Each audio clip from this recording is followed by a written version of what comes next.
স্ক্রিনে যে ক্রিকেট খেলার হাইলাইটসটি আপনারা দেখতে পাচ্ছেন, এটা সাকিব আল হাসান 2012 সালে ভারতের বিপক্ষে ঐতিহাসিক একটি ম্যাচ খেলেছিলেন, যেখানে সাকিব আল হাসান মাত্র 31 বল থেকে 49 রানে টি-20 স্টাইলে একটি ক্যামি ইনিংস খেলেছিলেন।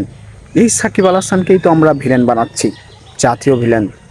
একটু গালাগালি না করে মনোযোগ সহকারে শেষ পর্যন্ত যদি ভিডিওটা দেখেন, তাহলে আপনাদেরকে আমি 3টা বিষয় দেখাবো। একটা এই ইনিংসটা এবং 2টা রেকর্ড দেখাবো, যে রেকর্ডগুলো দেখলে আপনার অবশ্যই মনে হবে সাকিব আল হাসান বাংলাদেশের জন্য যা করেছে, বাংলাদেশে তথা পৃথিবীর ইতিহাসে অন্য ক্রিকেটার এতটা করেছে কিনা আদৌ সন্দেহ আছে। হ্যাঁ, দিতে পারে, বাংলাদেশের বাইরের যে কান্ট্রিগুলো অনেক অধিনায়ক অনেক কাপ দিতে পারে, ঠিক আছে, কিন্তু বাংলাদেশ কেন ট্রফি জিতে নাই সেই বিষয়টাও তো একটা আলোচনার বিষয়। দেখতে থাকুন সাকিব আল হাসানের batting highlights. Most man of the series, যেই অ্যাওয়ার্ডে সাকিব আল হাসান 3 নম্বর অবস্থানে আছেন।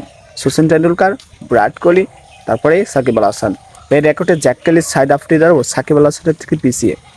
আরেকটা রেকর্ড আছে, সেটা হলো most man of the match award. এখানেও সাকিব আল হাসান জ্যাক কেলি, সাইদ আফ্রিদিকে পিছনে ফেলেছেন।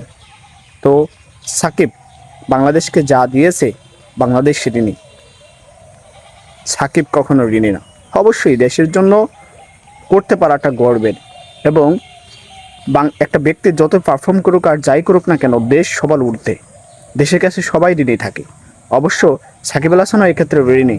কিন্তু এই কথাটা কেন বললাম, বাংলাদেশের মানুষ আজকে সাকিবকে যেভাবে ট্রল করছে, এই জন্য বললাম যে সাকিব বাংলাদেশকে যা দিয়েছে, দেশ সাকিবের কাছে ঋণী এই এক হিসাবে। কারণ আপনারা তো মানে যে ভালো করবে তাকে কখনো মূল্যায়ন করবে না।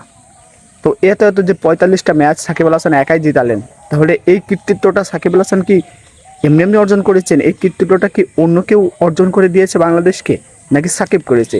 অবশ্যই সাকিব আল হাসান করেছে। কিন্তু সেই সাকিব আল হাসানকে আমরা এতটা অপমানিত করছি। বাংলাদেশের ক্রিকেটার অন্য ব্যাটসম্যানরা কি করছে? তানজিদ তামিম 4টা ম্যাচ খেলেছেন, 3টাতেই ডাক মেরেছেন, তাকে নিয়ে সমালোচনা হচ্ছে না। নাজমুল হোসেন শান্তকে নিয়ে সমালোচনা হচ্ছে না, ঠিক আছে। অন্যান্য ব্যাটার যারা আছে তাদেরকে নিয়ে এত সমালোচনা হচ্ছে না। সমালোচনা সবচেয়ে বেশি হচ্ছে সাকিব আল হাসানকে নিয়ে, যে সাকিব আল হাসান টি-20তে মোস্ট উইকেটে বিশ্বের ভিতরে 3 নম্বর আর বাংলাদেশের হয়ে প্রথম। যে সাকিব আল হাসানের 6,000 রান আছে এবং 300 উইকেট আছে, পৃথিবীর আর কারো নেই। সেই সাকিব আল হাসানকে নিয়ে আমরা সমালোচনা করছি। টোটাল রান যার 14,000 এবং উইকেটে মাইল ফলক স্পর্শ করে যেই সাকিব আল হাসান নাম্বার 1-এ অবস্থান আছেন, সেই সাকিব আল হাসানকে সমালোচনা করছে যে সাকিব আল হাসান দীর্ঘ 1 যুগ নাম্বার 1 অলরাউন্ডার ছিলেন।